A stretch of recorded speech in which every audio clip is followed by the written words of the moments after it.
ministry I would imagine that he's had is running a food truck with one of my good friends from college, because, what better way to minister to people than food, right? So, yeah. So anyway, David is also engaged, going to be married to his fiancée, Marissa. I was close. So what a difference one letter makes, right? On May 7th. So I'm excited for him in that next phase of his life that started. I'm also excited for what you're going to share with us this morning. So will you guys please join me in welcoming David?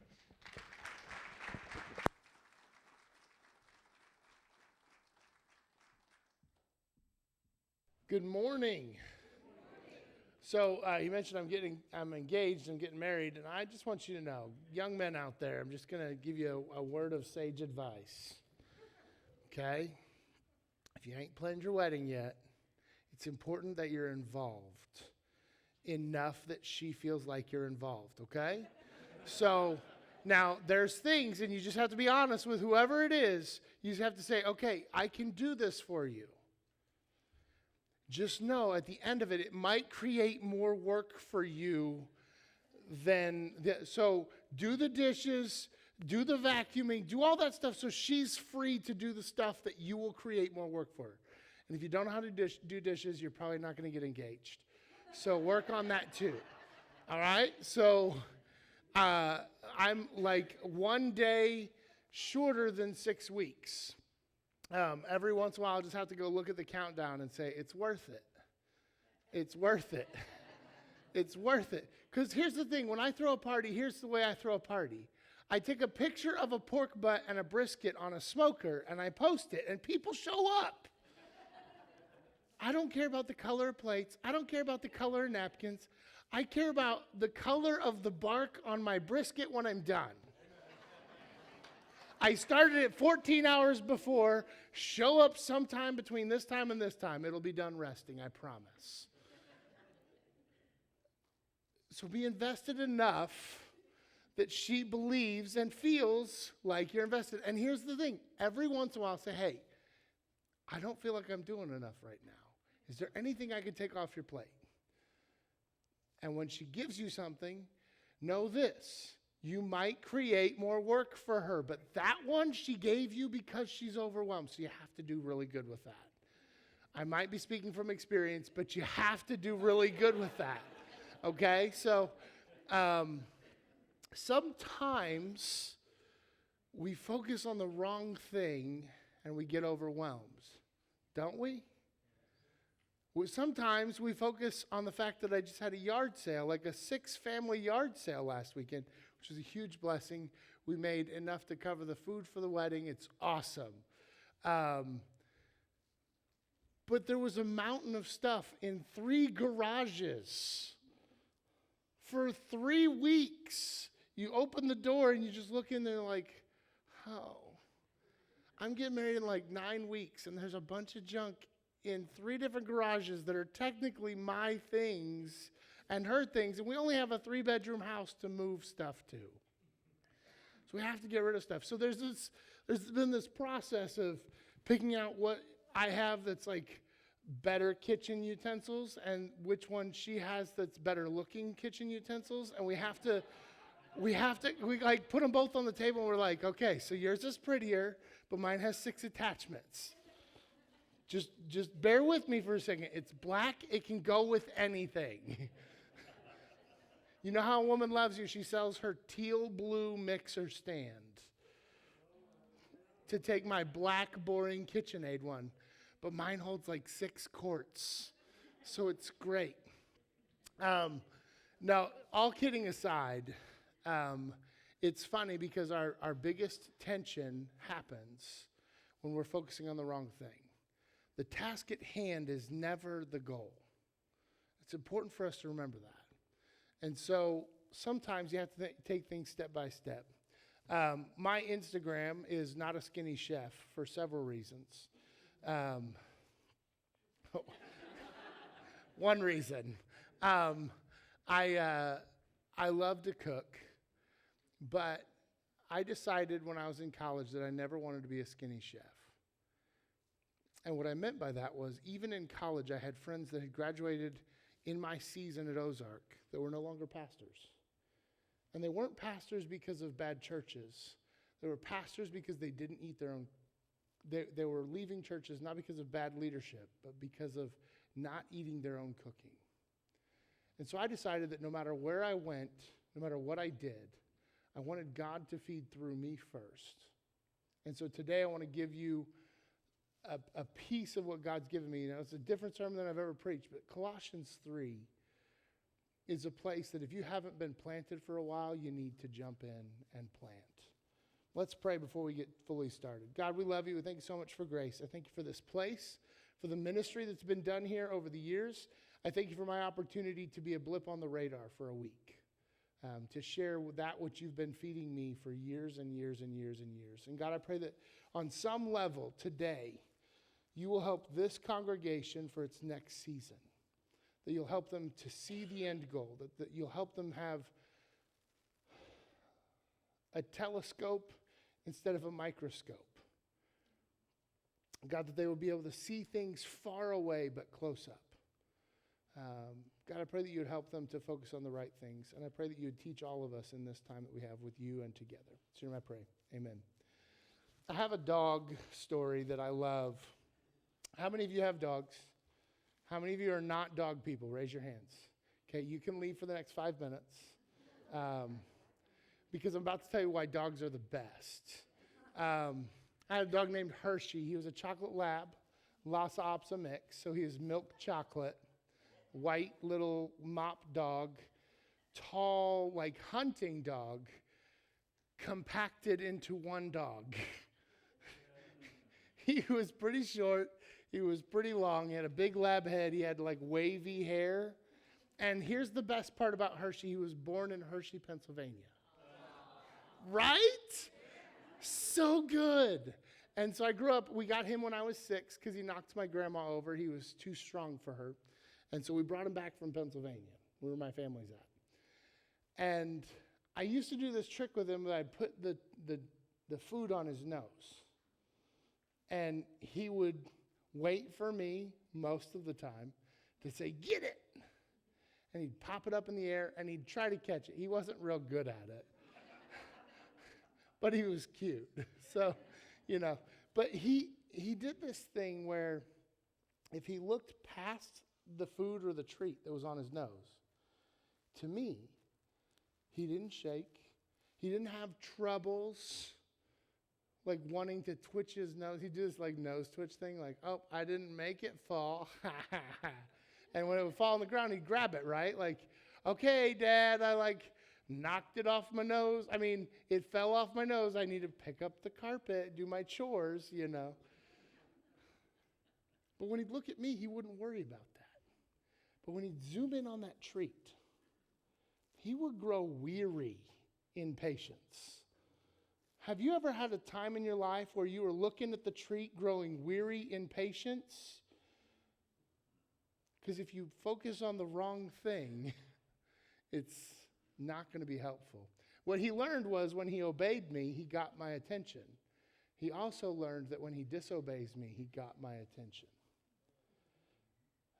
Usually because I was trying to snatch the treat up before he stole it and then never got my positive enforcement.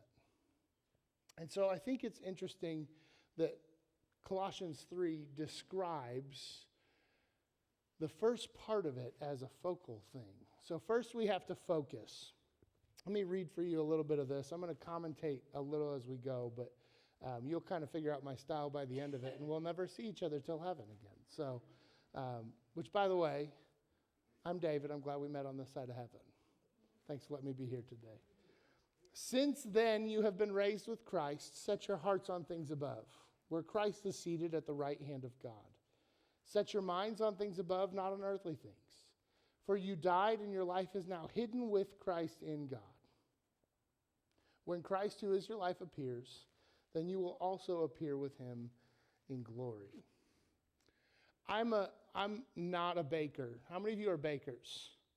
Anybody out there like a baker? Okay, you three that claim to be bakers, there's going to be a bake sale to pay for my wedding. I'm going to be the only bidder, and I just want one of everything.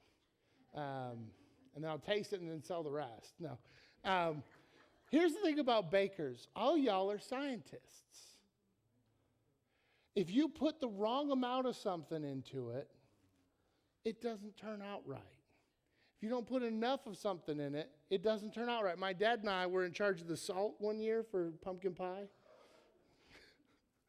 I had all the measuring, scoops ready and available. And Dad said, okay, get that one, the tablespoons. Now, granted, we were making like 7 pumpkin pies.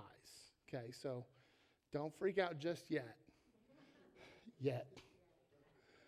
And so Dad said, okay, David Roy, we need to multiply everything on the recipe by 7 because we're making 7 pumpkin pies. And so I put 7 tablespoons of salt. It was the scoop that he told me to grab. In my defense, I was like 7, maybe 8. The best part is it took Dad 2 pumpkin pies to realize it was too salty. But you see, there's this idea that in baking, that if you don't heat the pan up first, or if you do heat the pan up first, it messes with the chemistry of the recipe. You follow it to a T. Now, I know that there's a bunch of recipes out there that all y'all been modifying for your whole lives. And there's like a cookbook with like X marks, and then additional, like instead of all butter, it's like lard and butter. And it's not salted butter, or it is salted, I know y'all got these cookbooks out there that I need to get a hold of because I am baking challenged. Because I am too ADD to follow a recipe like that every single time. People ask me, what did you put in this meat to make it taste good? I said, love, tenderness, time, intentionality. I slept a little bit in between checks on the smoker, and some apple juice, spray some apple. Here's the thing. There's sometimes in the Bible that it says, do all of these things in no particular order, and I think it'll come out right. In this one, I think Paul is giving us a baking recipe, not a smoking recipe. Does that make sense? He says, first you have to do this. If anything else is going to come out right, we have to focus on where Christ is seated at the right hand of God. We can't look at the treat. We can't look at the project. We can't look at the problem. First, we have to look at the master. If we can keep our eyes on the master, we won't have to fight his negative attention for positive attention. He won't have to real quick snatch that treat that I'm not quite ready for. So he can replace it on my nose. Say, this is something good I have for you. I have a pastor for your church. That's what he's saying. There will be a shepherd. But if we focus on the wrong thing, when that person gets here, we won't be ready for it.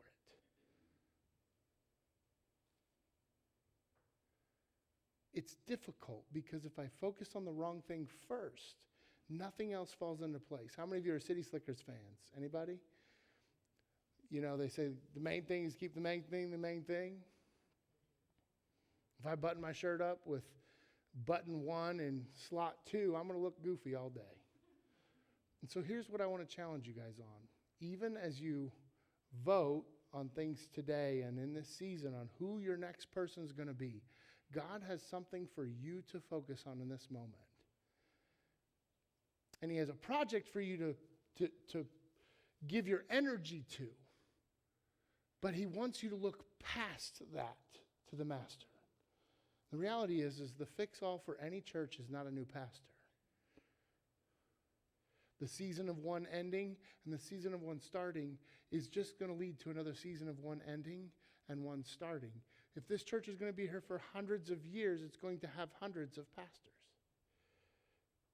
But if your family stays in the same area and for hundreds of years your family calls this their home, then shouldn't we be focused on our part of the transition? Now, I'm just meeting you, but this is a message that I believe every church needs to learn because we rely too much on clergy. Now, they didn't pay me to say this, but I was a pastor. And I would have people come to me and say, hey, we need to fix this problem in our church. I said, okay, great, let's have coffee and talk about how you can lead that. Wait, I told you there's a problem and you're paid to fix it. And I said, yeah, but I'm paid to help you fix it because you're the one who sees the problem. I have no problem with that. It can exist here and I'm fine. But you clearly have a heavenly conviction. People stopped coming to me with stuff they didn't want to invest in. I don't know. The problem stopped coming when I started having coffee. I stopped having coffee because nobody wanted to go out and talk about their role in it. If we focus on the wrong thing first, we'll miss it. So I just want to let you know, no matter what happens in your church in this season, no matter who shows up, who comes here, there's a role in this that God wants you to find. He wants you to focus on him first and not get overwhelmed with the fact that you have been preaching and it's out of your pay grade, or that you've been stretched thin going on hospital visits because you currently don't have a senior pastor, or you're tired of a new person every week, a single series every week. Maybe you need some continuity. Guess what? God knows you need that. But he wants you to focus on him. Enjoy the season for what it is. The second one is we die then. So first we have to focus on him. The second thing we have to do is then we die. Put to death, therefore, whatever belongs to your earthly nature. Now, I don't believe this is a comprehensive list. I think this is a pretty good summation of some things of the earthly nature. Sexual immorality, impurity, lust, evil desires, and greed, which is idolatry.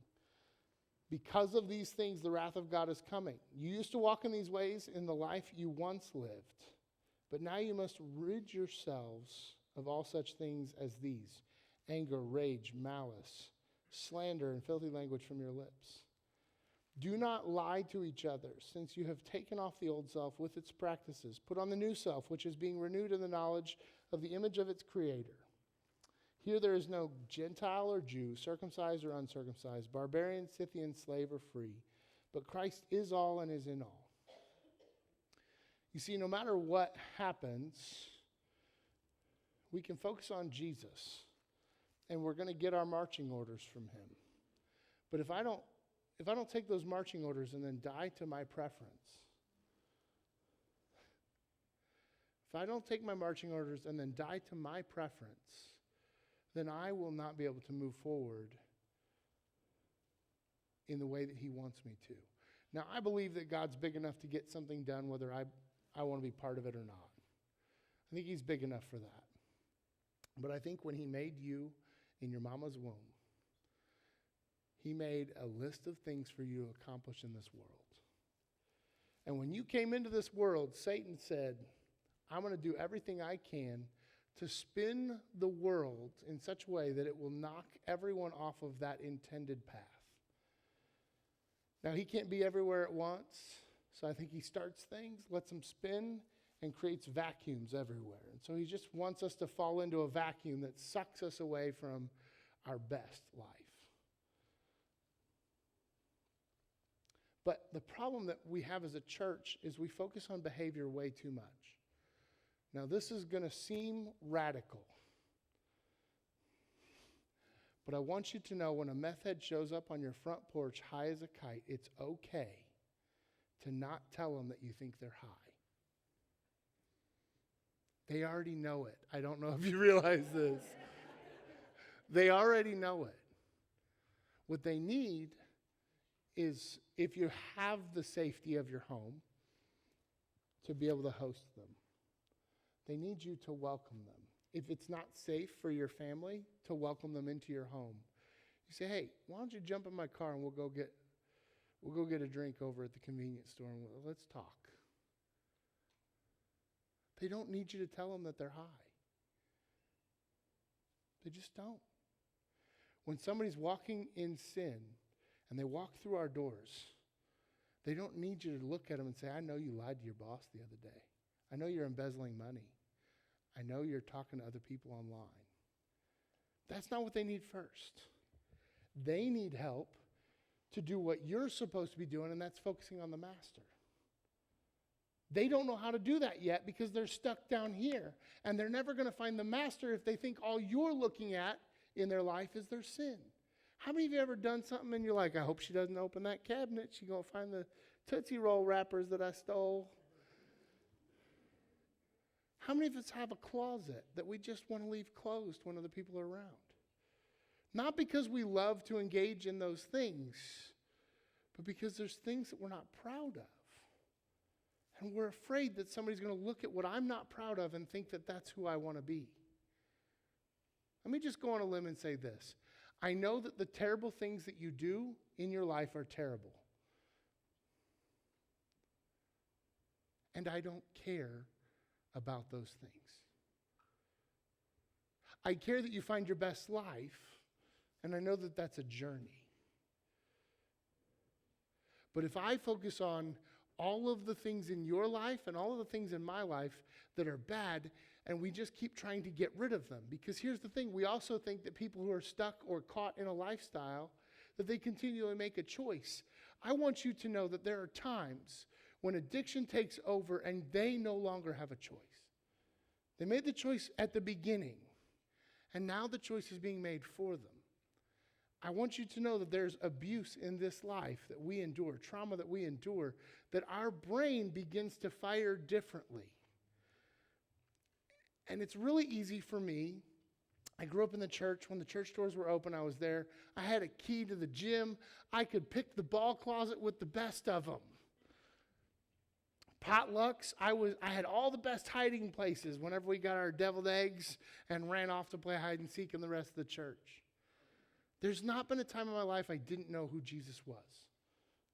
That's what I believe.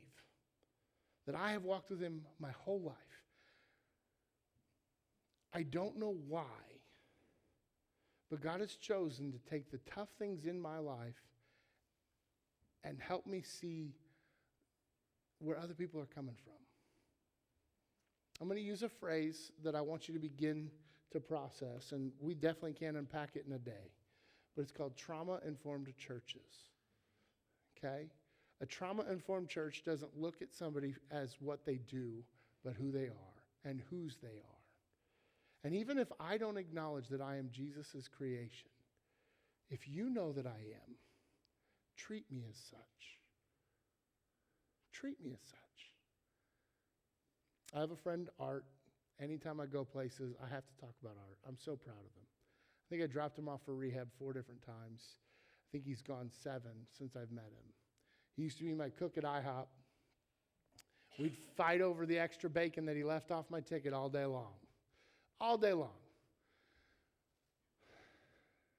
2 years ago, on May 7th, it'll be 2 years that he showed up at my house high as a kite. Coming down, his kid found his paraphernalia in the house. And he was going to lose everything. He'd been focusing on the wrong thing. He'd been trying to get clean by himself, and he started getting this stimulus money and unemployment money. And he had idle hands, no job to report to, because he was working in a kitchen. He had way too much money. He started buying these big old steaks. He bought himself a grill. He's like, David, I'm trying to spend all my money so that I don't have any left over. Can you imagine not being able to have extra money around because of the temptation to use it on that? Do you think he wanted that for his life? No. But he couldn't put it to death because he was focusing on the wrong thing.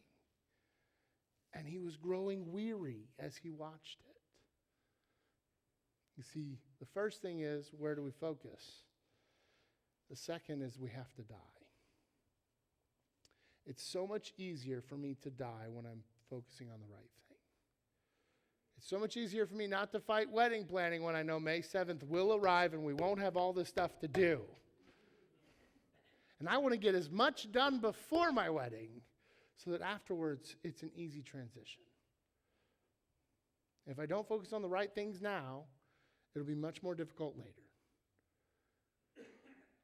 And the tasks that most people would grow weary with are a pleasure when we begin to focus in the right place. The next part of this, you see, let me go back. People don't need us to tell them all the things that they do wrong. Do you know why? It's because God put in us a conscience. Now, I do believe that there's a point at which some people lose their conscience because of the hard-heartedness. I believe Pharaoh was one of those examples. I think God took his conscience away. That was part of his punishment. He could no longer just let the people go. And God was like, okay, you're going to see my full wrath. Now you can't tell them they're going to go. And here's the 10 plagues. And now everyone else is going to realize when you don't obey me, something happens that's not your best life. But when we're living in his promises, we get to see that best life. But people who aren't living there, me, last week, not living there, got angry, got frustrated, not living my best life. I was focusing on the wrong things. And in order for me to put that to death, I had to take a break from what I was doing. I had to take a drive, which, by the way, was a pre-existing agreement that if I felt like I was getting overwhelmed, it was okay for me to take a drive for a while. I didn't want to leave for more than like 45 minutes to an hour because I didn't want to feel like I was abandoning or make anybody feel abandoned. But I spent time refocusing my life in that moment. Like, what happened? Why was this bigger than it should have been? And I finally realized. So I went back and we talked. But I realized I was focusing on the wrong thing. People don't need help realizing all the bad stuff in their life. Jesus even says when you're taking a speck out of their eye, you've got a plank in your own. So focus on that. That's what he's saying. Focus on his redemption, his best for your life, and show people the pattern of what it is to not modify behavior, but to invest in the heart. It's not my job to tell you what to do. In fact, usually when I tell you what to do and what not to do, it makes you go, you can't tell me what to do. And even if it's the best thing for your life, the tendency is rebellion. But if I remind them like, hey, remember that that doesn't look like God's best for your life. If you need help finding that, let me know. And then go on with dinner. Don't beat them over the head with it. They know they're not doing the best. And when they call back because you were receptive to them, you'll get a chance to talk real Jesus on the other side of something bad. You get a chance to help them see what to focus on and kind of go through an event like you're an offensive coordinator figuring out what went wrong in the Super Bowl. You know what I'm saying? Like, you take it objectively and keep your feelings out of it. Because that's the way we can do ministry. Art showed up. He's been clean for almost 2 years. Isn't that awesome? We actually sold him our food truck, to which he just made his first payment like last month because we told him we don't want this to be a stress. God's given us this resource. We can't give this food truck away during the pandemic.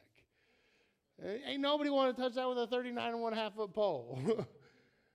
But we're like, God, do you want Art to have this? And he said, yeah. And so Art said, that's awesome. I'm going to smoke something different.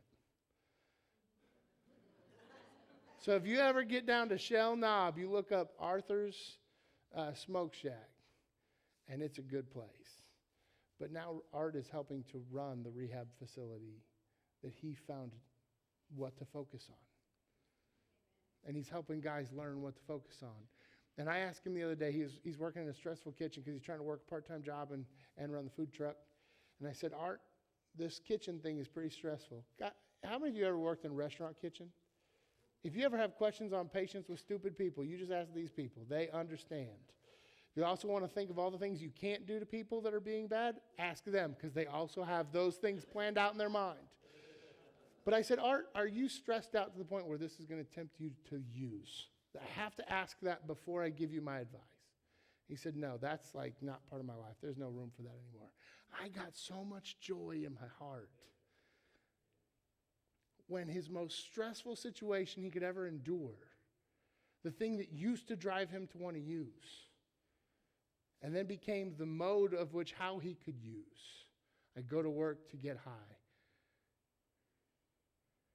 He said it doesn't have a place in his life anymore. That's transformation. And he didn't do it saying, don't use meth, don't use meth, don't use meth. He did it by saying, I want God's best for my life. So if you're ever stuck on an addiction, stuck in a place where you feel like the decision's being made for you, there may be something attached to that is not yours to drop. It's God's. And so in order to have that happen, if he's going to take that off of your plate, if he's going to redeem that part of your life, you have to focus on him in order for him to have that. He's a gentleman. He asks. He allows you to make that step. He'll go the rest of the way. But you have to surrender it. And we're really good at surrendering what we're willing to, right? I surrender some. I surrender some. Some to Jesus. I surrender. We're really good at that. Let's stop that. So then, once first we focus, then we die. Now we can truly live. This is the piece with the alabaster jar and the perfume. Washing Jesus' feet with perfume that was a huge amount of money. Because that which has been forgiven, those who've been forgiven much are thankful for much. I want you to know, just close your eyes for a second. If the entire world chose not to follow Jesus, except for you, he would have died. That means just you put him on the cross. That one stings a little bit. It's like we feel so special because God would just choose me, even if it was just me. But no, you would have forced him to still keep his end of the bargain, that he would pay for both sides of the covenant. If he broke it, he'd pay with blood. If we broke it, he'd pay with blood.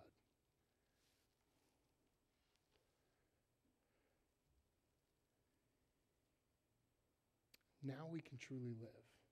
When we understand that even our small sins put him on the cross, but he chose something different for us in our relationship. Therefore, as God's chosen people, holy and dearly loved, clothe yourselves with compassion, kindness, humility, gentleness, and patience. Bear with each other and forgive one another if you have any grievances against someone. Forgive as the Lord forgave you, and over all these virtues, put on love, which binds them together in perfect unity.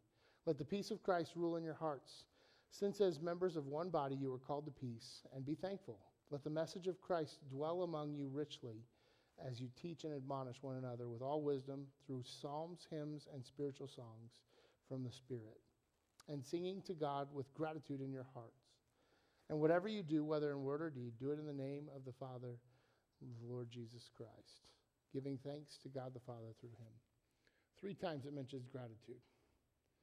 Part of this life and part of gratitude is in order for me to be thankful, I have to take note of that which has been done. How many of you have a really hard time accepting compliments? This would be me. Now, you can raise your hand. No, raise them proud. These are people that if you want to compliment, you have to compliment in specific ways. A vague compliment does not suffice for these people. Do you know why? It's usually because they pay really close attention to how they love you. If you compliment their cake and you're like, hey, that cake was great. No, that's not how it works. I have had thousands of pieces of cake in my life, and yours is in the top 10. You hear the difference? The scope of my sampling is this, but you are incredible. Did it take me a whole lot longer? I want you to know, if the cake is not top 10, I don't tell them it's top 10 because I don't want them to make that cake anymore.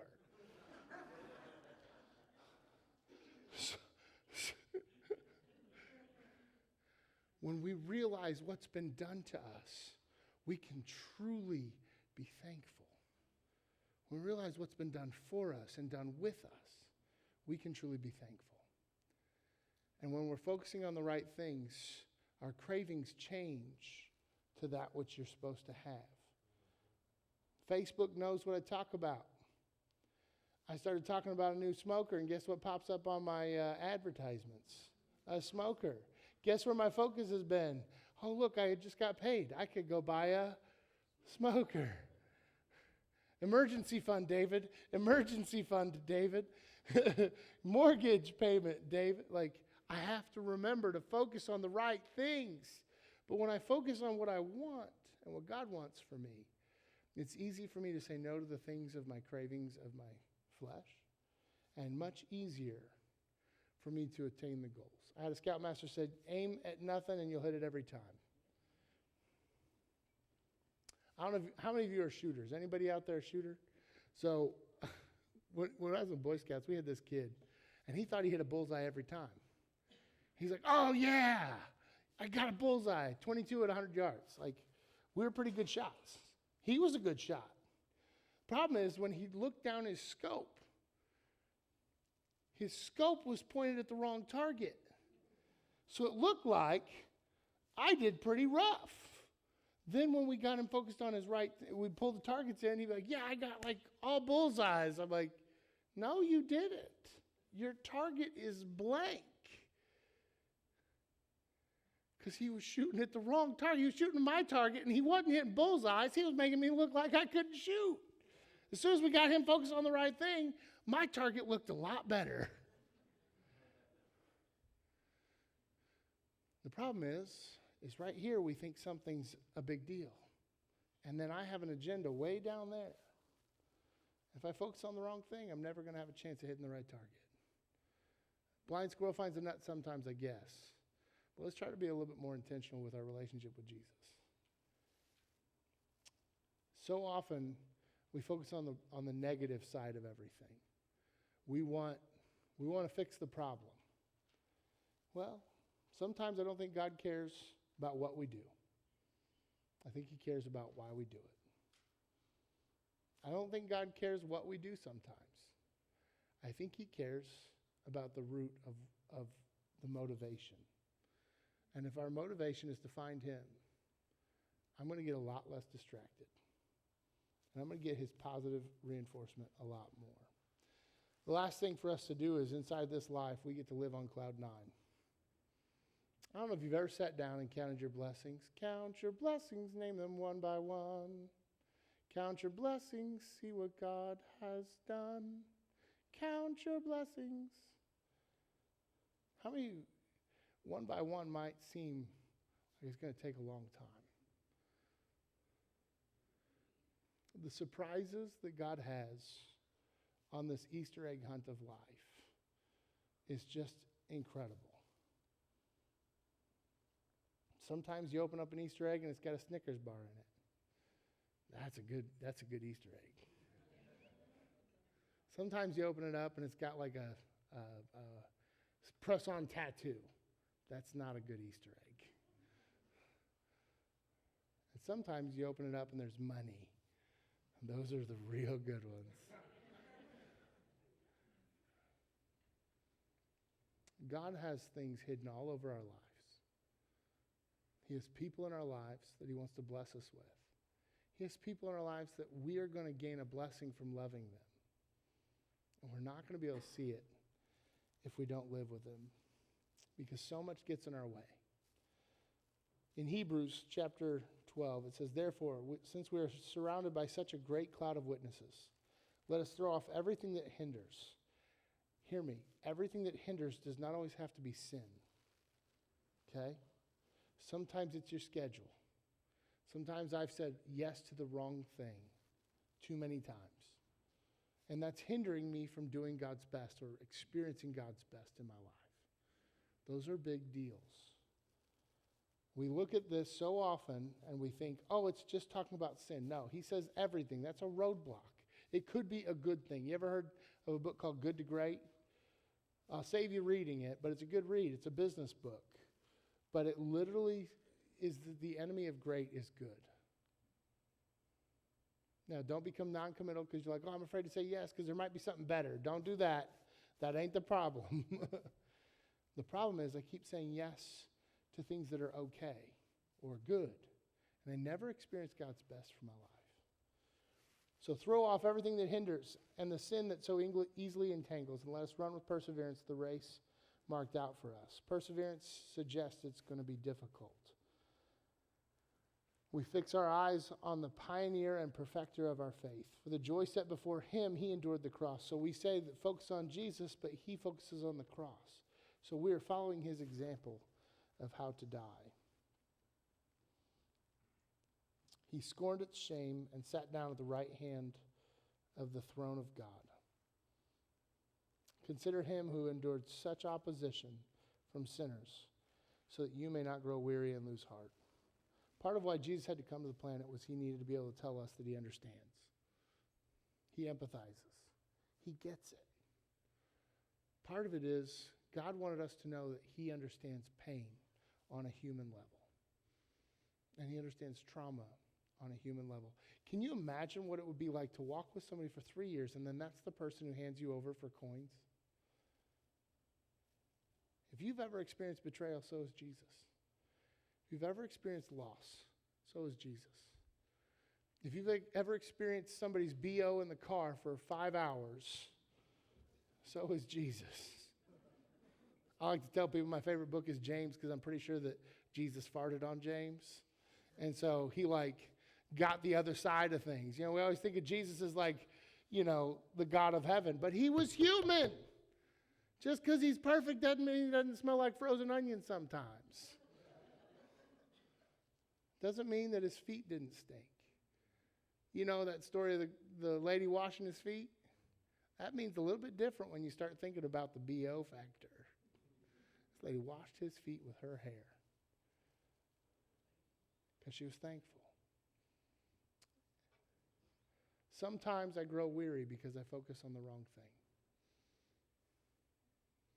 Where we focus matters. Jesus focused on being able to have true community with us. He focused on his promise to save us. And he beckons the church today to focus on him. To not focus on the behavior walking through the door.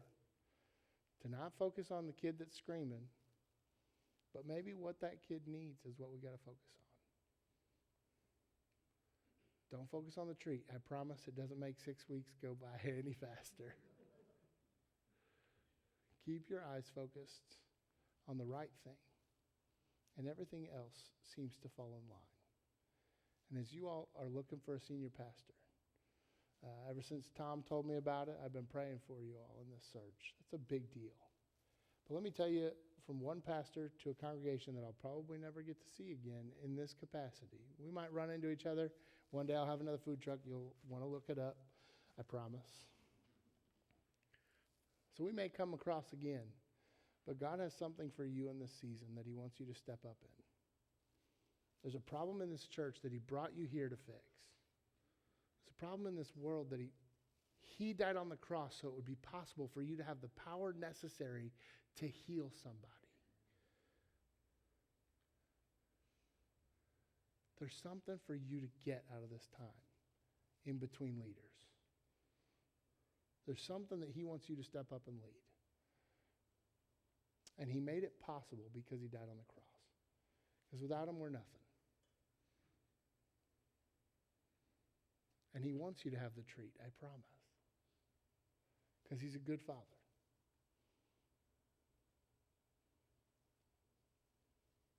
I thank you for spending this moment with me. And I pray that as a senior pastor comes in here and knocks it out of the park, you guys are going to have a great time. But ministry is going to be a lot more accessible if every one of us would look at our lives and say, my job is to be a pastor to my neighborhood. My coworkers are my mission field. My paid vacation at work might be an opportunity for me to take a mission trip, a staycation, and serve at one of these places that's on your mission board. Maybe you just go clean toilets and save them from having to pay somebody to do it. Maybe you write letters to missionaries. I don't know what it looks like. But whoever comes in here, if they find us in the right place, we're going to get a whole lot more done. I hope that in this time you've grown thankful for the role of a senior pastor and the consistency of having somebody here all the time. Make sure you tell them. And make sure you're part of that with them. I hope that they serve up a meal that they eat first and give to you second. And I hope that you eat enough that you'll be able to pass it on. But Jesus showed us the model of what to focus on, for the joy set before him. And I think what he saw was us in heaven with him. And that's the only thing that pulled him through. So I commend you on your journey, and today I believe you're voting on somebody. Just know, he says the race marked out with perseverance. If this is the right person, great. If it's the wrong person, great.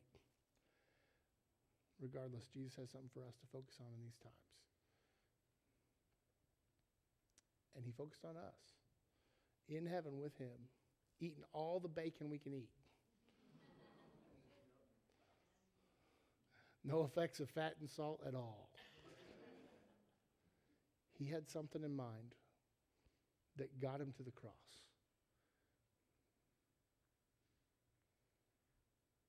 And it was partially for this moment, so Art could be in heaven with him one day.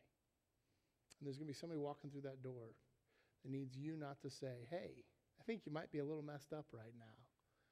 They probably just need you in a safe manner. Don't put yourself at unneeded risk. Bring somebody with you, whatever. But he wants you to say, let me teach you what to focus on. Step by step, we can do this. And I'll be with you every step of the way. Let's pray. God, we love you and thank you so much for grace. I thank you for Colossians 3 and the fruit that it's borne in my life. I thank you for the seeds planted deep in my soul from that. And I pray today that you would have planted those as well. I pray for this church, for a road, that in this season of transition and uncertainty, I pray that you would bless them, that you would grow them, and that you would increase their capacity for ministry far beyond what they had before. So, Lord, we pray for whoever comes in here to lead in whatever capacity, that you fill them up with wisdom and give them exactly what they need to bring more life into a body that's alive, more wisdom to a body that's already full of wisdom. And I pray that that person would be able to bring more people into the kingdom with the help of this church. Thank you very much.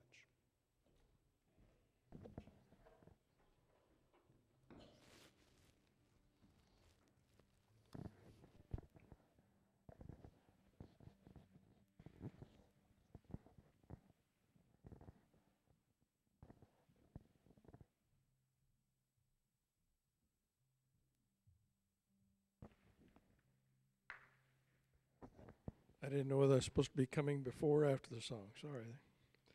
I want to read something out of a book a friend of mine, Jeff Vines, wrote. Just very simple.